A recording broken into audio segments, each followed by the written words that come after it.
arabe. Le terme tire son origine d'une racine arabe profonde. Il évoque l'idée de veiller avec soin sur une chose, de la faire grandir patiemment jusqu'à ce qu'elle atteigne son plein épanouissement.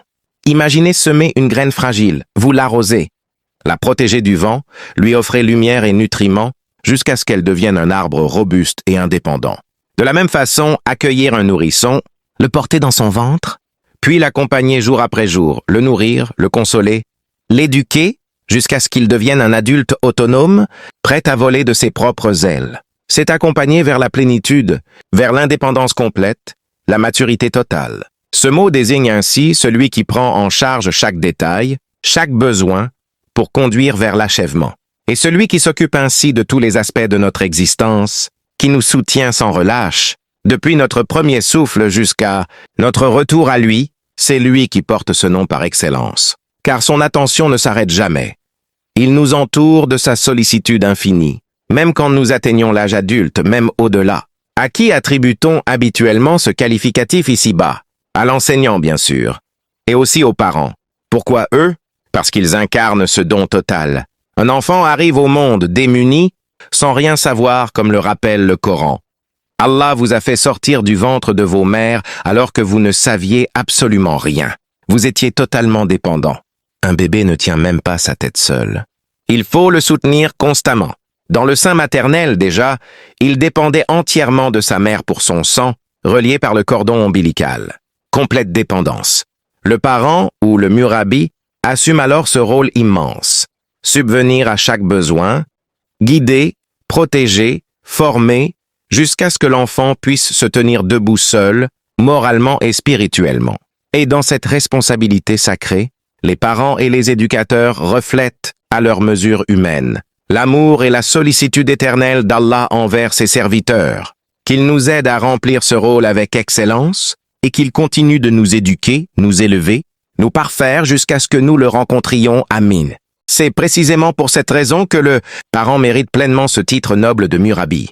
Imaginez, un nourrisson arrive au monde complètement démuni, sans force, sans tenue, sans os solide, sans muscles développés, incapable de se débrouiller seul ne serait-ce qu'une seconde. Et pourtant, avec une patience infinie et un dévouement absolu, le parent prend cet être fragile et assume la responsabilité totale de ses besoins. Le nourrir, le changer, le protéger du froid, le bercer quand il pleure, veiller sur son sommeil, l'accompagner dans chaque étape de sa croissance physique, émotionnelle et spirituelle, jusqu'au jour où cet enfant devient un adulte capable de se tenir debout, de subvenir à ses propres besoins et de voler de ses propres ailes. Quel sacrifice! Quel labeur invisible, épuisant jour après jour, nuit après nuit. Cela demande une énergie colossale, une abnégation permanente, une force d'âme hors du commun. Et pourtant, c'est exactement ce don total qui confère à la mère et au père l'honneur de porter ce nom. Ils ont veillé sur chaque détail, comblé chaque manque, jusqu'à ce que l'enfant atteigne l'autonomie complète. Ils ont cultivé une vie jusqu'à sa maturité. L'enseignant, lui, reçoit un enfant qui, sur le plan intellectuel et spirituel, est tout aussi démuni. Il ne sait rien, zéro, néant. Et patiemment, bribe par bribe, lettre par lettre, de alif à ya, il lui transmet le savoir, la compréhension, les valeurs, la lumière. Il construit, mot après mot, concept après concept, jusqu'à ce que l'élève puisse penser par lui-même, raisonner, agir avec discernement et transmettre à son tour. Ce chemin est ardu. Dans beaucoup de pays, les enseignants sont parmi les plus surchargés et les moins rémunérés. Ils donnent sans compter, souvent dans des conditions difficiles. Les parents, quant à eux, savent que leur salaire véritable ne viendra pas d'ici-bas. Il viendra d'Allah subhanahu wa ta'ala. Inch'Allah.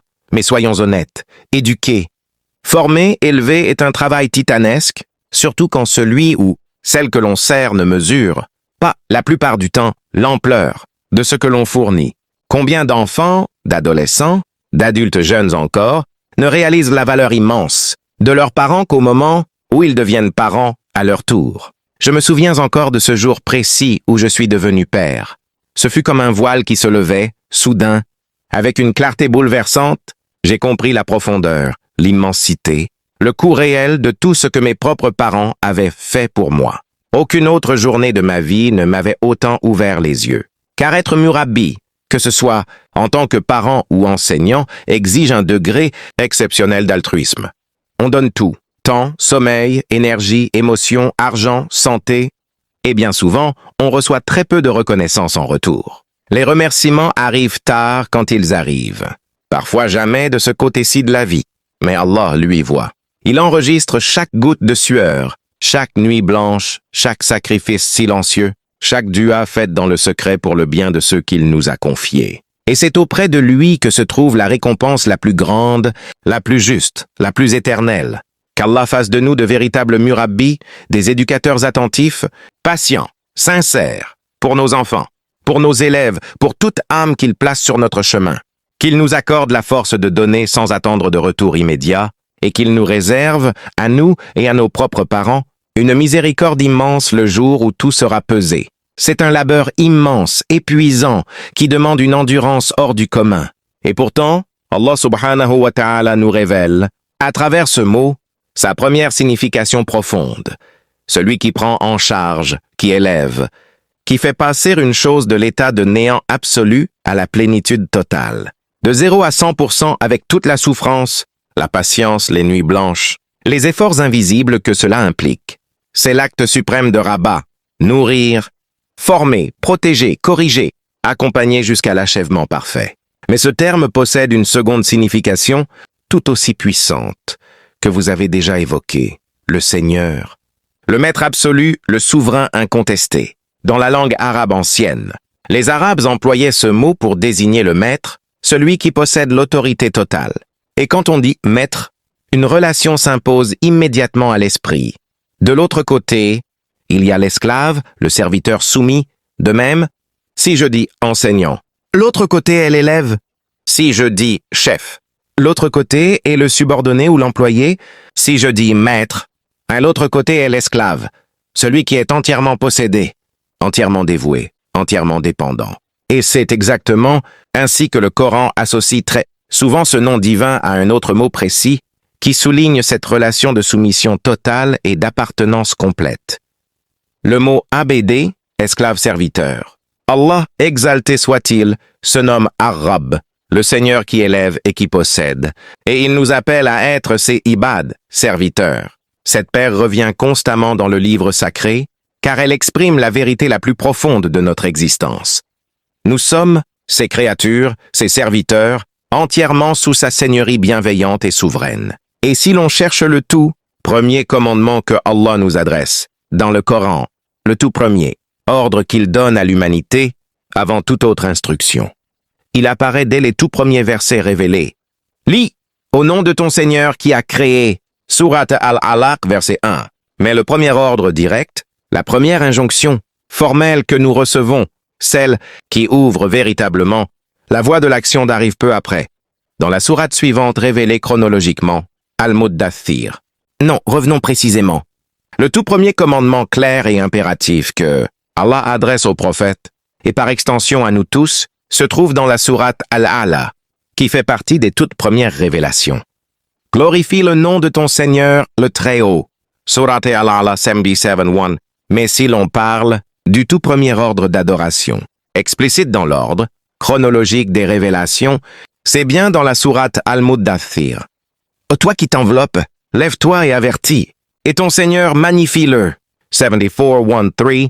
Et là, parmi les toutes premières paroles divines qui nous enjoignent d'agir, figure cet ordre, Wa rabbaka fakabbir. Et ton Seigneur, Rabbaka, magnifie-le. Dès le commencement, Allah nous lie à lui par ce nom, Ar-Rabb, magnifiez votre Seigneur. Reconnaissez sa seigneurie, sa grandeur, sa possession sur vous. Soumettez-vous à celui qui vous a élevé de rien, qui vous a formé, qui vous possède entièrement.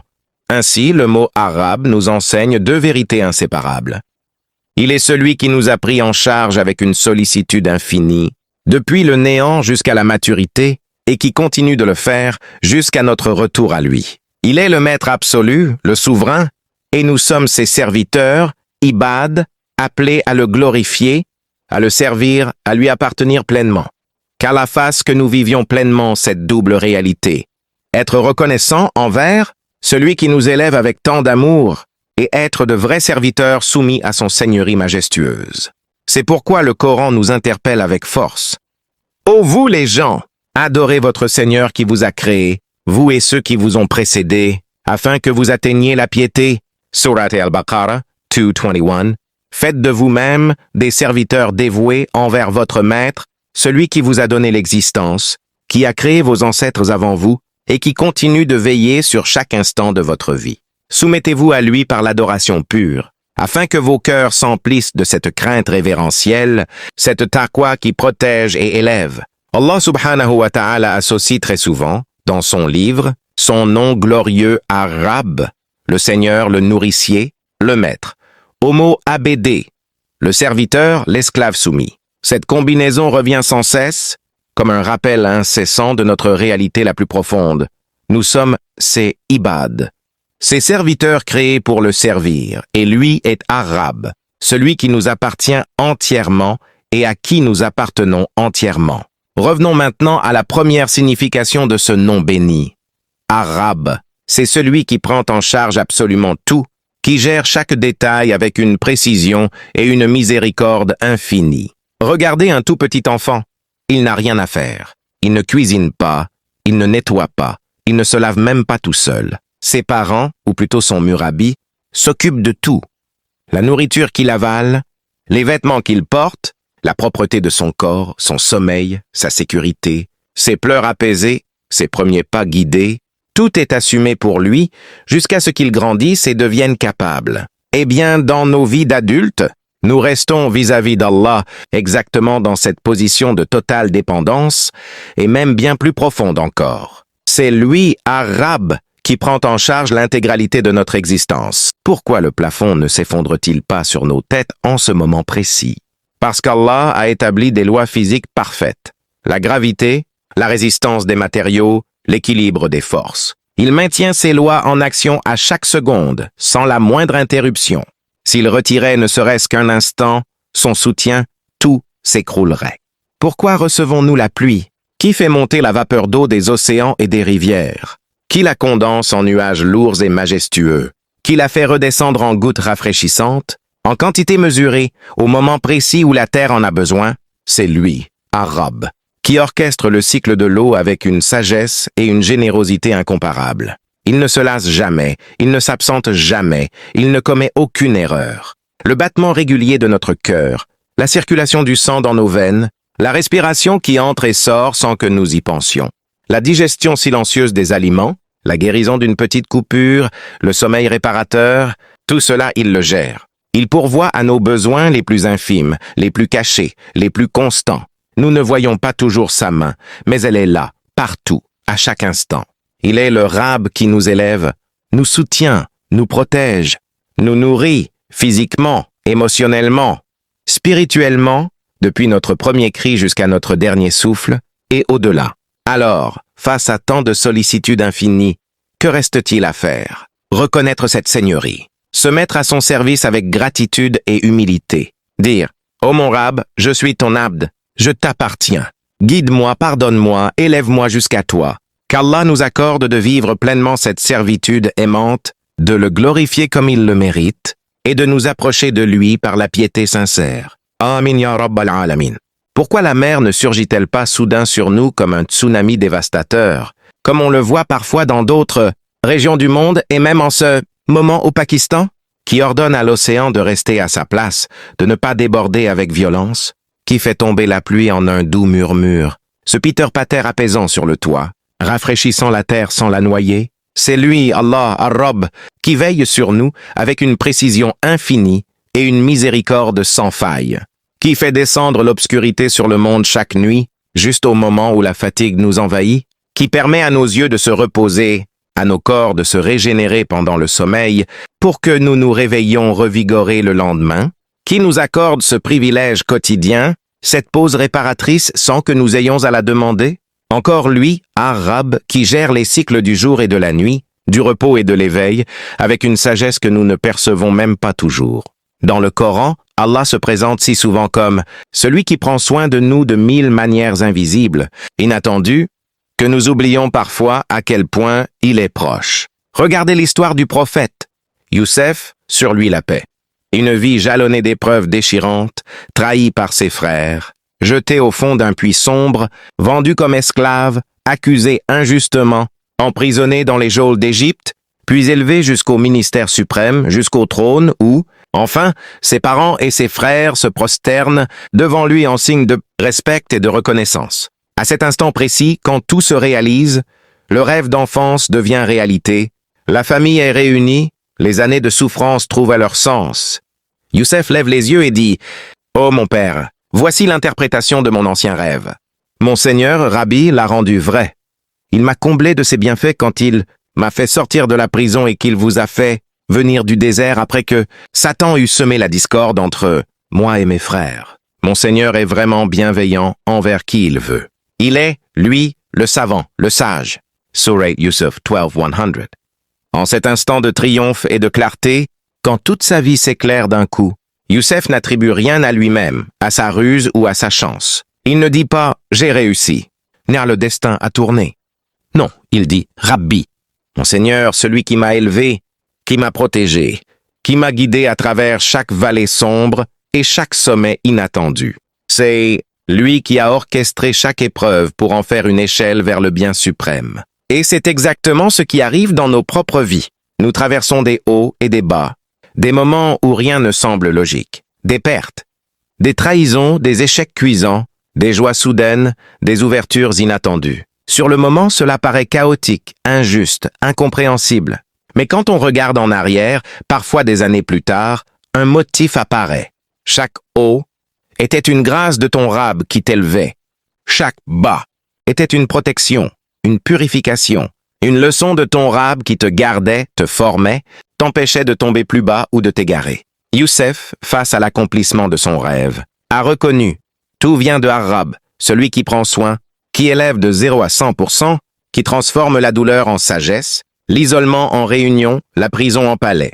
Et il le fait pour nous aussi, à chaque instant. Alors, dans tes moments de confusion, souviens-toi, ton Rab est là.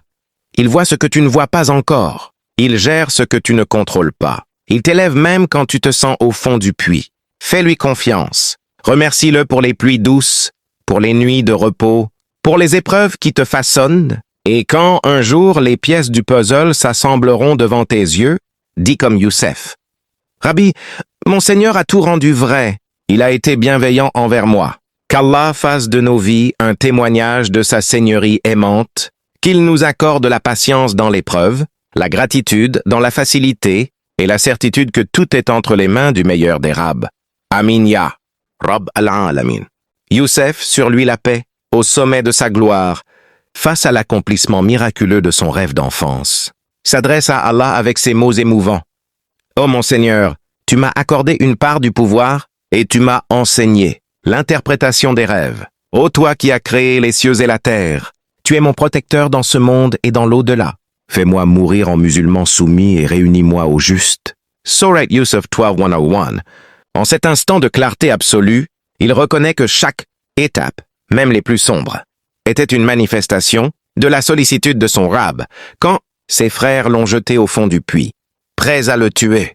Allah était là, veillant sur lui. Quand il a enduré 10 longues années dans les cachots d'Égypte, injustement emprisonné, Allah le protégeait, le formait, le préparait à une élévation bien plus grande. Sur le moment, la douleur aveugle. On ne voit que l'injustice, la solitude, la souffrance. On crie, on pleure, on se demande « Pourquoi moi ?» Mais plus tard, rétrospectivement, tout s'éclaire. Chaque épreuve était une protection déguisée, chaque chute une ascension cachée. Ton Rab ne t'abandonne jamais. Il t'élève même dans l'obscurité. C'est la même certitude que portent les gens de la caverne à Shab al-Kaf. Fuyant la persécution d'un tyran idolâtre, ils se réfugient dans une grotte, sans nourriture, sans armée, sans rien d'autre que leur foi. Là, Allah déploie sa seigneurie de manière spectaculaire. Il fait en sorte que les rayons du soleil ne les atteignent pas, il les fait se retourner pendant leur sommeil pour préserver leur corps, il fige leurs chiens à l'entrée comme une sentinelle immobile. Il altère même les lois apparentes de la nature pour les protéger pendant des siècles. Et quand ils se dressent face au danger, le cœur raffermi par Allah, que disent-ils? Notre Seigneur est le Seigneur des cieux et de la terre. Jamais nous n'invoquerons d'autres divinités en dehors de lui. Ce serait alors une énormité. Surat Al-Kahf 18:14. Ils l'appellent Rabbuna, notre Seigneur. Ils savent que le vrai Rab, le maître des cieux et de la terre, est infiniment au-dessus de ce roi autoproclamé qui se prend pour un seigneur. Ce tyran peut menacer, tuer, opprimer, mais il n'est rien face à celui qui détient la vraie seigneurie, qui nourrit, protège, élève et préserve ses serviteurs avec une puissance absolue. Cette invocation leur donne une confiance inébranlable. Ils tiennent tête à la mort parce qu'ils savent. Leur Rab est le plus grand. Il veille sur eux mieux que quiconque. Il transforme la grotte en sanctuaire, le sommeil en préservation, l'impuissance en miracle. Ô serviteur d'Allah, dans tes nuits sombres, dans tes puits profonds, dans tes cachots intérieurs, rappelle-toi ces vérités. Ton Rab t'a placé là pour une raison que tu ne vois pas encore. Il te protège même quand tu te sens abandonné. Il change les lois pour toi si nécessaire, il adoucit les pluies, il obscurcit les nuits pour ton repos, il guide chaque atome de ton être. Et quand le moment viendra, ici-bas ou dans l'au-delà, tout s'assemblera et tu diras comme Youssef. Rabbi, tu as tout rendu vrai. Tu as été bienveillant. Invoque le don par ce nom. Ya Rabbi, ô mon Seigneur qui m'élève. Fais-moi confiance en toi. Protège-moi comme tu as protégé Youssef et les gens de la caverne. Fais que je meure en vrai croyant, réuni au juste. Renforce mon cœur face aux épreuves, et fais-moi témoigner de ta seigneurie infinie. Qu'Allah nous compte parmi ses serviteurs sincères qui le reconnaissent comme Arabe en toutes circonstances, et qu'il nous accorde sa protection constante jusqu'à ce que nous le rencontrions. Amin ya Rabbal Alamin. Quand Pharaon trône sur son siège majestueux, dominant son vaste royaume d'Égypte, entouré de splendeur, de serviteurs et de richesses infinies, il se proclame avec arrogance. Je suis le Seigneur suprême, je suis le plus grand roi. Il se voit comme le Rab ultime, le maître incontesté de tout ce qu'il contemple. Puis arrive Moussa, sur lui la paix. Ce petit homme humble, sans armée, sans palais, venu seul avec son frère et un message divin. Face à ce tyran qui se prend pour un dieu, Moussa déclare calmement qu'il existe un créateur, un seigneur véritable qui gouverne l'univers entier. Pharaon moqueur l'interroge. « Et qui est donc ce Rab dont tu parles? Qui est ce maître absolu qui prétend s'occuper de chaque élément de ce monde ?» Moussa répond sans hésiter. Et sa réponse commence par ce qu'Allah associe le plus souvent à son nom béni dans le Coran, la guidance, la direction, l'orientation parfaite. Il dit « Notre Seigneur est celui qui a donné à chaque chose sa création, puis l'a guidée. » Surat Taha, petit 50. Le vrai Rab, explique Moussa, n'est pas celui qui se contente de créer pour ensuite abandonner. Non, il crée tout de rien, il donne forme et existence à chaque chose. Et ensuite il la guide vers sa finalité, vers son but, avec une précision infinie. Il montre à chaque atome, à chaque créature, à chaque événement où aller. Il oriente les étoiles dans leurs orbites, les saisons dans leurs cycles, le cœur de l'homme vers la vérité quand il le veut. C'est exactement ce que fait un bon enseignant. L'élève arrive perdu, confus, plein de questions et d'incertitudes. Le maître ne se contente pas de lui donner des informations brutes, il le guide. Regarde par ici, suis ce chemin, évite cet écueil, avance vers cette lumière. Il l'oriente patiemment jusqu'à ce que l'élève trouve sa voie. De la même manière, un parent voit son enfant arriver en pleurs, brisé par une peine, une peur, une tristesse. Il ne se contente pas de consoler vaguement. Il guide. Voici comment affronter cela, voici comment te relever, voici la bonne direction pour ton cœur et tes pas. Il trace le chemin vers la maturité, vers la force, vers le bien. Allah Ar-Rab est le guide suprême. Il ne se contente pas de nous faire naître, il nous oriente à chaque instant. Par le Coran et la Sunna, il nous montre le droit chemin. Par la conscience et la fitra, il nous murmure intérieurement ce qui est juste. Par les événements de la vie, joie comme épreuve, il nous dirige subtilement vers ce qui est meilleur pour nous, même quand nous ne comprenons pas sur le moment. Pharaon se proclamait Rab parce qu'il avait du pouvoir temporel, mais Moussa lui révèle la vérité. Le vrai Rab n'est pas celui qui domine par la force ou les richesses. C'est celui qui crée, qui nourrit, qui protège et surtout qui guide vers la perfection. Sans cette guidance, toute création serait chaos. Avec elle, tout trouve son sens et sa place. Aujourd'hui encore, quand tu te sens perdu, quand la vie semble un labyrinthe sans issue, rappelle-toi cette réponse de Moussa. Ton Rab est celui qui t'a créé. qui t'a pris en charge depuis le néant et qui continue de te guider, même dans l'obscurité. Il te dit, voici le chemin. Suis-le, je suis avec toi. Invoque-le donc. Rabbana atina fid dunya hasanatan wa fil akhirati hasanatan wa qina adhaban nar. Notre Seigneur, donne-nous une belle part en ce monde et une belle part dans l'au-delà et préserve-nous du châtiment du feu. Et surtout, Ihdina sirat al-mustaqim. Guide-nous sur le droit chemin, car c'est là le cadeau le plus précieux de Ar-Rab. Sa guidance constante qui transforme chaque pas en direction de lui, qu'il nous guide tous jusqu'à ce que nous le rencontrions satisfait et agréé. C'est précisément cela que fait Ar-Rab. Il guide, il oriente, il montre le chemin quand tout semble perdu. Imagine la scène. Moussa, sur lui la paix, se tient face à la mer immense, un océan qui s'étend à perte de vue, infranchissable, impitoyable. Derrière lui, le grondement des sabots, la poussière qui monte, le cliquetis des armes, l'armée de Pharaon qui fond sur eux à toute vitesse. Il est coincé, devant l'eau, derrière la mort. Aucune issue visible. Et pour couronner le tout, les gens qui l'accompagnent, son peuple, cèdent à la panique. Ils perdent tout espoir. Ils crient. « Nous sommes rattrapés! Nous sommes perdus! Il n'y a plus d'échappatoire !»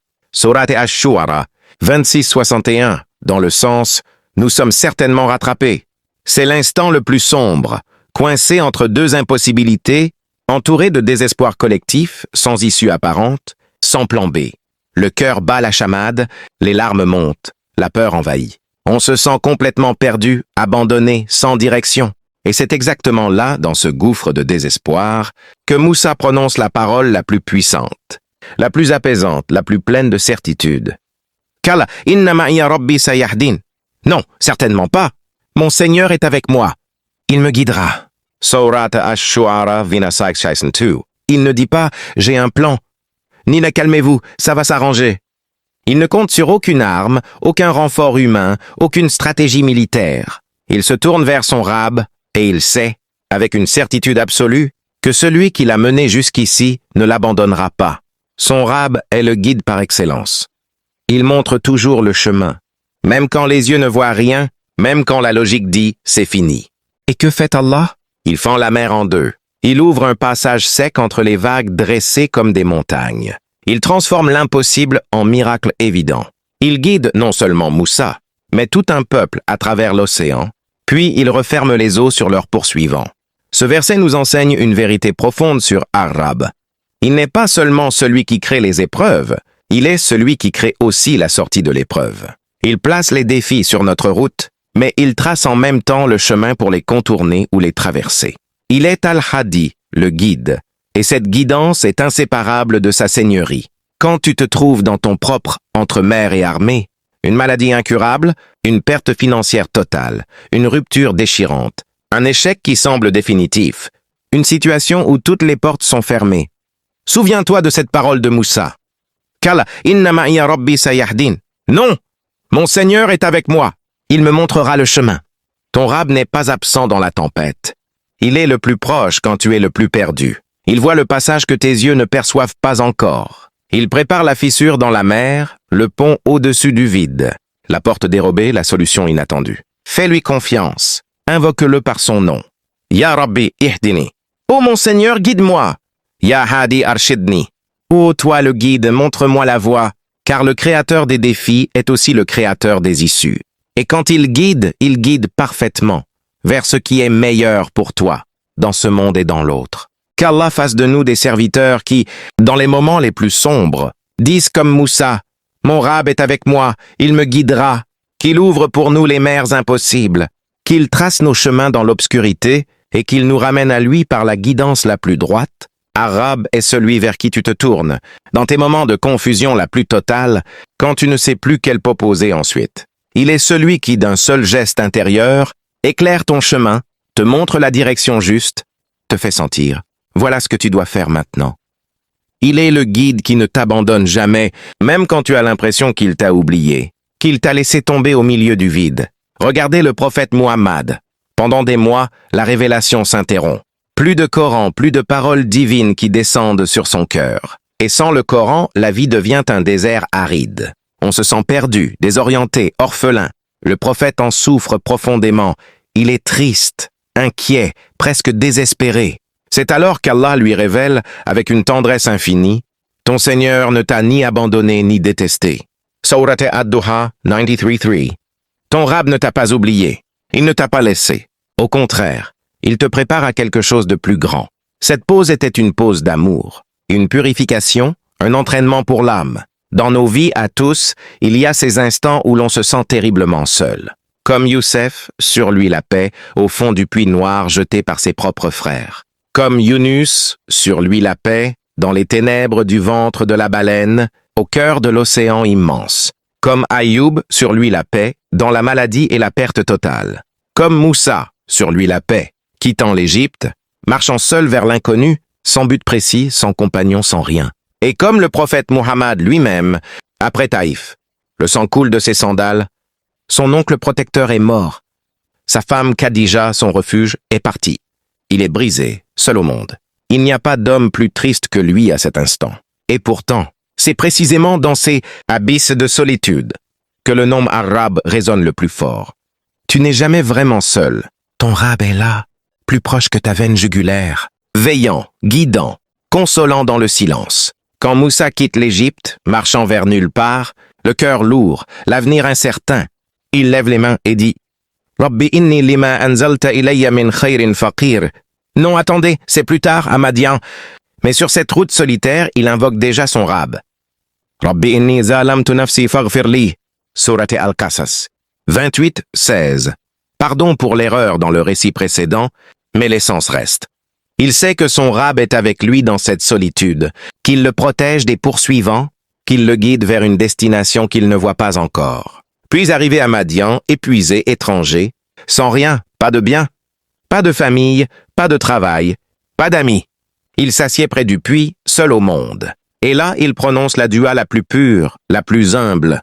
« Rabbi inni lima anzalta ilayya min khayrin faqir » « Oh mon Seigneur, je suis vraiment dans le besoin de tout bien que tu ferais descendre sur moi. » Surat Al-Qasas 28:24. Il ne demande pas un palais, une armée, une revanche. Il dit simplement « Oh mon Rab, je suis pauvre, démuni, seul. Mais toi, tu es riche, tu es le pourvoyeur, tu es celui qui prend soin.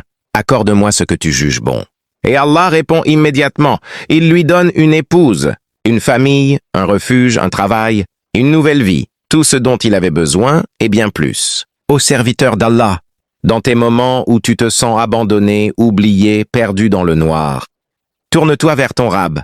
Dis-lui, Rabbi, tu ne m'as pas oublié. Tu es avec moi. Guide-moi, protège-moi. Comble mon vide de ton bien. Rappelle-toi que la solitude n'est qu'une illusion. Ton Rab est là, il te regarde, il t'aime, il prépare pour toi une issue que tu ne peux imaginer. Invoque-le comme Moussa, comme le prophète, comme tous les prophètes dans leur heure la plus sombre. Ya Rabbi, inni lima anzalta ilayya min khayrin faqir. Ô mon Seigneur, je suis dans le besoin de tout bien que tu m'accorderais. Il répond toujours, parfois par une ouverture immédiate, parfois par une patience qui forge l'âme, toujours par ce qui est meilleur pour toi. Qu'Allah nous fasse ressentir sa présence dans nos solitudes, qu'il nous guide quand nous sommes perdus, qu'il nous rappelle qu'il ne nous abandonne jamais, et qu'il nous réunisse à lui avec les prophètes et les justes. Dans les moments de solitude les plus profonds relatés dans le Coran, dans les instants de désespoir absolu, d'impuissance totale, de difficultés écrasantes, les prophètes se tournent vers celui qui voit tout, ce que nous montrons et ce que nous cachons. Rien, absolument rien sur la terre ni dans le ciel n'échappe à Allah. Il est le compagnon fidèle dans ta solitude, celui qui reste avec toi quand tout le monde t'a quitté, celui qui t'entend quand tu cries dans le vide. Il est là quand tu te tiens face à l'océan déchaîné, comme Moussa. Il est là quand tu es englouti dans les ténèbres du ventre de la baleine, comme Yunus. Il est là quand tu saignes seul sur le chemin du retour, comme le prophète Muhammad après Taïf. Il est là quand tu es jeté au fond du puits par ceux qui devaient t'aimer, comme Youssef. Il est là quand la maladie et la perte t'ont tout enlevé, comme Ayoub. Et dans le Coran, le nom par lequel les prophètes et les croyants invoquent Allah le plus souvent, le plus naturellement, le plus intimement, c'est précisément Rab, Rabbi, Rabbana, Rabbi. Combien de fois avons-nous entendu ces duas qui commencent, tous ceux terminant par ce mot? Rabbana atina fid dunya hasanatan, wa fil akhirati hasanatan, wa qina adhaban nar. Notre Seigneur, donne-nous une belle part ici-bas et une belle part dans l'au-delà, et préserve-nous du châtiment du feu. Rabbi zidni ilma, mon Seigneur, augmente-moi en savoir. Rabbana la tuzigh qulubana ba'da idh hadaytana, notre Seigneur. Ne fais pas dévier nos cœurs après nous avoir guidés. Rabbi inni lima anzalta ilayya min khayrin faqir. Mon Seigneur, je suis vraiment dans le besoin de tout bien que tu ferais descendre sur moi. Rabbi irhamhuma kama rabbayani saghira. Mon Seigneur, fais-leur miséricorde comme ils m'ont élevé quand j'étais petit. Et tant d'autres? Le mot rab ou ses dérivés, rabbi, rabbana, rabbi, est répété des centaines de fois dans le Coran, bien plus que n'importe quel autre nom dans les invocations. C'est le cri du cœur qui se sent petit, dépendant, seul face à l'immensité. Regardez Adam, sur lui la paix, le tout premier homme sur terre. Il descend sur cette planète immense, vierge de toute présence humaine. Il est absolument seul, pas un seul autre être humain, pas une voix familière, pas un regard complice. Dans cet isolement originel total, que dit-il à Allah? Rabbana zalamna anfusana wa in lam taghfir lana wa tarhamna lanakunanna minal khasirin. Notre Seigneur, nous nous sommes fait du tort à nous-mêmes. Et si tu ne nous pardonnes pas et ne nous fais pas miséricorde, nous serons assurément du nombre des perdants. Surat Al-A'raf 7:23. Dès le premier instant de solitude humaine, Adam invoque Rabbana, notre Seigneur, celui qui prend soin de nous, qui connaît nos faiblesses cachées et nos apparences, qui voit notre regret le plus secret, qui comprend notre égarement. Il ne dit pas « Ô Allah », seul ni « Ô Créateur », ni « Ô Puissant ». En premier lieu, il commence par Rabbana, le nom qui exprime la relation intime, nourricière, protectrice, éducative, celle du maître qui ne laisse jamais son serviteur seul dans le vide. Le Coran utilise très rarement d'autres formules pour les douze des prophètes dans leurs heures les plus sombres. C'est presque toujours Rab qui sort du cœur en premier. Alors, quand la solitude t'envahit, quand tu te sens insignifiant, oublié, impuissant, invoque ton Rab. Dis simplement « Ya Rabbi », ô mon Seigneur, qui me connaît mieux que moi-même, qui voit ce que je cache, qui est avec moi quand personne ne l'est. Dis « Rabbi la tadharni fardan, wa anta khayrul warithin ». Mon Seigneur, ne me laisse pas seul alors que tu es le meilleur des héritiers. Ou « Rabbi inni maghlubun fantasir ». Mon Seigneur, je suis vaincu, viens à mon secours. Ton Rab n'est pas un Seigneur distant. Il est le plus proche dans ta plus grande solitude. Il entend le murmure que personne n'entend. Il voit la larme que personne ne voit. Et il répond toujours par la guidance, par le réconfort, par l'issue inattendue, par le pardon, par la force intérieure. Qu'Allah fasse que nous soyons de ceux qui, dans chaque moment de vide, se tournent vers lui en disant « Rabbi » avec le cœur brisé et confiant. Qu'il nous rappelle qu'il ne nous abandonne jamais, qu'il nous élève même dans l'obscurité, et qu'il nous réunisse à lui en compagnie des prophètes et des sincères. Le mot « Rab » apparaît des centaines de fois dans le Coran, selon les comptages les plus précis et récurrents. La racine RBB est utilisée environ 980 fois, dont le nom Rab lui-même, sous ses formes, dépasse largement les 900 occurrences dans de nombreuses sources fiables. C'est l'un des noms d'Allah les plus fréquents, bien plus que beaucoup d'autres, et il est invoqué sans cesse par les cœurs des croyants. Ce qui rend ce nom unique et si spécial, c'est qu'il est le seul parmi les beaux noms d'Allah que tu peux t'approprier personnellement avec le possessif. Rabbi, mon Seigneur, Rabbuna, notre Seigneur. Tu ne trouves jamais dans le Coran Ramani, mon Rahman, Rahimi, mon Rahim, Maliki, mon roi, ou quoi que ce soit de semblable pour les autres noms. Jamais. Pourquoi? Parce que Arab est le nom le plus intime, le plus proche, le plus personnel. Il exprime la relation directe, quotidienne, aimante entre toi et ton Créateur. Il est ton Rab personnel, celui qui te prend en charge, qui te nourrit, qui t'élève, qui te guide, qui te protège quand tous les autres t'abandonnent. Il pourvoit à tes besoins quand personne ne le fait. Il est à toi et tu lui appartiens. C'est une appartenance pleine de tendresse et de proximité. Pense à la différence entre dire « une équipe joue au foot aujourd'hui » et dire « mon équipe, ce sont mes gars, mon maillot ». Dans le second cas, il y a de l'attachement. de la fierté, une intimité, un sentiment d'appartenance profonde. De la même façon, quand tu dis Rabbi, c'est comme dire « mon Seigneur ». Pas un Seigneur distant, mais le mien, celui qui s'occupe de moi personnellement, qui me connaît par mon nom, qui voit mes peines cachées et mes joies secrètes. C'est pourquoi les prophètes l'invoquaient presque toujours ainsi dans leurs moments les plus vulnérables. Ibrahim, sur lui la paix, par exemple, se tient au milieu d'un désert vide. Pierre par pierre, il construit la Kaaba. Il ne sait pas ce que l'avenir réserve à cette terre sacrée, ni à sa femme Hajar, ni à son fils Ismaïl. Ils sont si seuls, si exposés. Et dans cette solitude immense, il lève les mains et invoque « Rabbi ». Mon Seigneur, il lui confie tout. Sa famille, son œuvre, son avenir incertain. Il sait que son Rab est celui qui le regarde, qui le soutient, qui planifie pour lui le meilleur. Rappelons les deux sens profonds de Rab. Celui qui élève, qui nourrit, qui fait passer de 0 à 100%.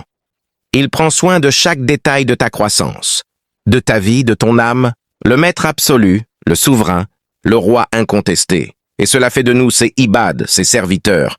Beaucoup rechignent au mot « esclave » ou « serviteur » à cause de l'histoire tragique de l'esclavage transatlantique, des abus, des violences, de l'humiliation infligée aux êtres humains pendant des siècles. C'est compréhensible, dans ce contexte humain, l'esclave est battu, déshumanisé, privé de dignité par un maître cruel. Mais avec Allah, c'est radicalement différent. Être Abd ar-Rabb n'est pas une dégradation. C'est la plus haute liberté, la plus noble élévation. Car ce maître n'est pas tyrannique, il est miséricordieux, juste, sage, aimant. Il ne t'asservit pas pour t'abaisser, mais pour t'élever. Il te libère des illusions du monde, des passions destructrices, de l'ego qui enchaîne. Être son serviteur, c'est être affranchi de tout faux seigneur, argent, pouvoir, désir, opinion des gens. C'est entrer dans une relation d'amour, de confiance, de soumission joyeuse qui te rend digne, fort, paisable. Quand tu dis « La ilaha illa Allah », tu n'y es tout faux Rab. Quand tu dis « Rabbi », tu affirmes « Lui seul est mon vrai maître, mon vrai protecteur, mon vrai nourricier ». Et dans cette servitude volontaire, tu trouves la vraie liberté. Qu'Allah fasse que nous vivions pleinement cette belle relation. Qu'il soit notre Rab intime, que nous soyons ses ibad sincères, attachés à lui comme à notre seul et unique Seigneur. Qu'il nous accorde de l'invoquer toujours par Rabbi, avec le cœur confiant et aimant. Le mot ABD, esclave-serviteur, fait peur à beaucoup de gens aujourd'hui. Et c'est compréhensible. Quand on pense à esclaves, on imagine immédiatement les horreurs de l'histoire récente. L'esclavage transatlantique, les chaînes, les coups, les cris, la déshumanisation, la propriété forcée d'un être par un autre cruel et violent. Un maître qui bat, qui attache, qui torture pour imposer sa volonté. Dans ce contexte humain, être esclave est synonyme de souffrance, d'humiliation, de perte totale de liberté. Personne ne veut se voir ainsi. Mais en islam, le sens de ABD est radicalement différent, purifié, sublimé. Abd ne signifie pas être enchaîné par la peur ou la violence. Cela signifie servir par amour, par reconnaissance, par un attachement profond du cœur. C'est une servitude volontaire, joyeuse, libératrice. Regardez avec vos parents. Personne ne les attache avec des menottes pour t'obliger à rester à la maison. Personne ne te force à masser les pieds de ta mère quand elle est fatiguée, à lui offrir un cadeau, à lui envoyer de l'argent discrètement, à prendre soin d'eux. Ils ne t'ont pas menacé, pas battu, pas obligé par la force. Alors pourquoi le fais-tu? Pourquoi ton cœur te pousse-t-il à ces gestes tendres? Parce que tu les aimes, parce que tu ressens une gratitude immense pour tout ce qu'ils t'ont donné. La vie, l'éducation, les nuits blanches, les sacrifices invisibles. Cette gratitude se traduit en acte d'amour, sans contrainte extérieure. C'est exactement cela. Ibadah, adoration, envers Allah, un service né de l'amour et de la reconnaissance. C'est le secret du mot abdé en islam. Être le serviteur reconnaissant de celui qui t'a tout donné sans que tu le mérites. Et le plus bel exemple est celui du prophète Muhammad lui-même. Aïcha, qu'Allah soit satisfait d'elle, raconte. Le prophète se tenait en prière nocturne, Qiyam al-Layl, si longtemps que ses pieds enflaient, devenaient douloureux, gonflés au point de faire mal. On lui dit, ou plutôt, on lui fit remarquer avec étonnement, « Ô messager d'Allah, pourquoi fais-tu cela? Allah t'a déjà pardonné tes péchés passés et futurs. Tu n'as plus rien à craindre, tu es pardonné. » Et il répondit avec une simplicité et une profondeur qui nous bouleversent. Afala akunu abdan shakuran? Ne devrais-je pas être un serviteur reconnaissant? Sahih al-Bukhari et Sahih Muslim. Il n'était pas obligé par la peur du châtiment. Il n'était pas contraint par la menace. Ses péchés étaient effacés. Allah lui avait accordé la plus grande faveur. Et pourtant, il passait ses nuits à prier jusqu'à l'épuisement, jusqu'à la douleur physique. Pourquoi? Par amour pur, par gratitude immense, par désir ardent d'être Abid Shakur, un serviteur reconnaissant, qui exprime sa shukr, reconnaissance, non par des mots seulement, mais par des actes d'adoration constants. C'est cela la vraie liberté. Être l'esclave volontaire de celui qui t'aime infiniment, qui t'a créé, élevé, pardonné, guidé, comblé de bienfaits, sans que tu puisses jamais lui rendre l'équivalent. Être son abédé, c'est rejeter toute fausse seigneurie, celle du nafs, de l'argent, du pouvoir, des gens, pour appartenir pleinement au seul qui mérite cette appartenance. Et dans cette servitude aimante, tu trouves la paix, la dignité, l'élévation la plus haute. Le prophète nous enseigne. Plus tu es reconnaissant envers ton rab, plus tu deviens son abédé sincère. Et plus tu es son abd sincère, plus il t'élève, t'approche, te remplit de sa lumière. Qu'Allah fasse de nous des ibad shakirin, des serviteurs reconnaissants qui l'adorent par amour, non par peur. Qu'il nous accorde de suivre l'exemple de son messager, de prier avec le cœur gonflé de gratitude et de le rencontrer en étant fier d'être ses serviteurs aimants. Amin ya Rabbal Alamin. Abonne-toi à Maison du Savoir Islamique et qu'Allah, arabe, nous facilite le quotidien. Amina.